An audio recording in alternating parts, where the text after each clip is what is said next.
Maka turunlah surat musik, surah ke-26 Asy-Syu'ara, para pemusik, para penyair. Ini keliru ini.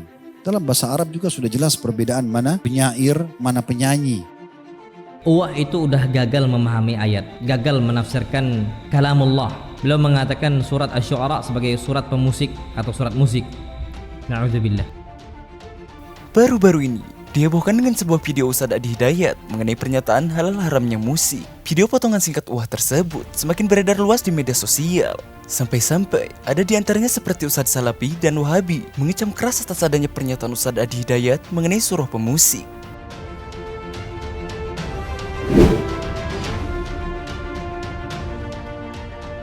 Saya sampaikan makna Asy-Syu'ara jamak dari kata syair, ya syair itu artinya begini dan sebagainya. Nah, yang dicuplik itu yang itunya aja tuh. Ya. Syair pemusik, lalu disimpulkan dan dibuat sebuah framing. Ada surat musik di Quran, Ustadz ini menghalalkan musik. Nah, itulah yang terjadi. Nah, dan itu nanti bertanggung jawab di hadapan Allah Subhanahu wa taala.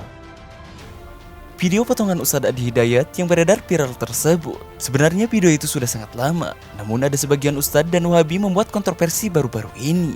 Yakni diduga Ustadz Adi Hidayat telah merusak makna Al-Quran, yaitu tentang surah Asy-Syu'ara.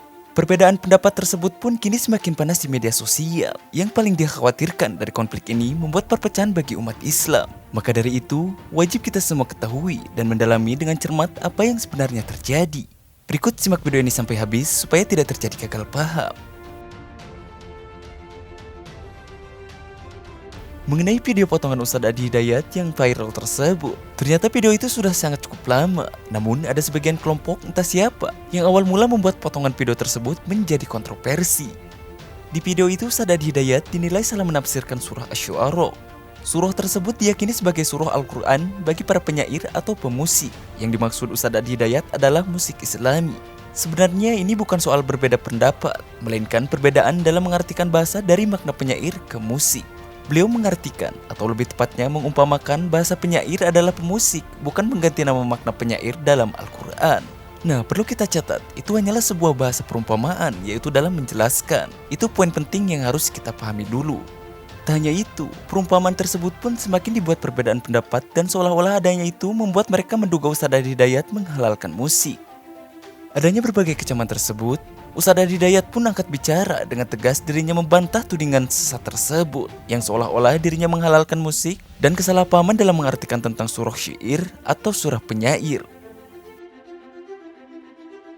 Saya sampaikan makna Asy-Syu'ara jamak dari kata syair, ya syair itu artinya begini dan sebagainya. Nah, yang dicuplik itu yang itunya aja tuh. Syair pemusik, lalu disimpulkan dan dibuat sebuah framing. Ada surat musik di Quran, Ustadz ini menghalalkan musik. Nah, itulah yang terjadi. Betapapun orang itu mencela saya, biarkan saja. Nanti saat kembali pada Allah ada hisabnya masing-masing. Itu kan kalau hukum positif kena semua tuh, ya kan? Pencemaran nama baik, fitnah apa kena semua, pasalnya pun lengkap itu, bisa 6 tahun penjaranya. Ya, tapi kan untuk apa? Masa muslim satu dengan muslim yang lain bersaudara kok menjatuhkan orang? Kan tidak boleh begitu, tidak boleh. Ya, mengapa ini muncul seperti ini syair begini dan sebagainya? Ya tadi melihatnya persepsi berbeda. Karena ternyata yang motong video saya itu bukan dari pelajaran yang belajarnya itu dari latar belakang agama. Itu alumni teknik industri. Ini saya punya skripsinya. Alumni UII masuk di UII. Ya, kemudian 27 Februari 2007 itu sidang skripsi. Ini jurusan teknik industri masih ada nih, tugas akhirnya di saya. Tulis catatannya. Lalu pulang ke daerahnya, saya nggak usah sebut, jadi PNS. Itu di PNS, ayahnya kan juga suka ngajar, suka berkhutbah, ikut-ikut khutbah dan sebagainya. Lalu umrah 2010 pulang dapat tugas belajar ke Saudi. Ya, di King Saud University.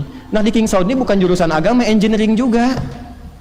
Jadi nggak semua yang ke Saudi misalnya atau yang ke UIA atau ke Libya misalnya saja belajar agama, belum tentu.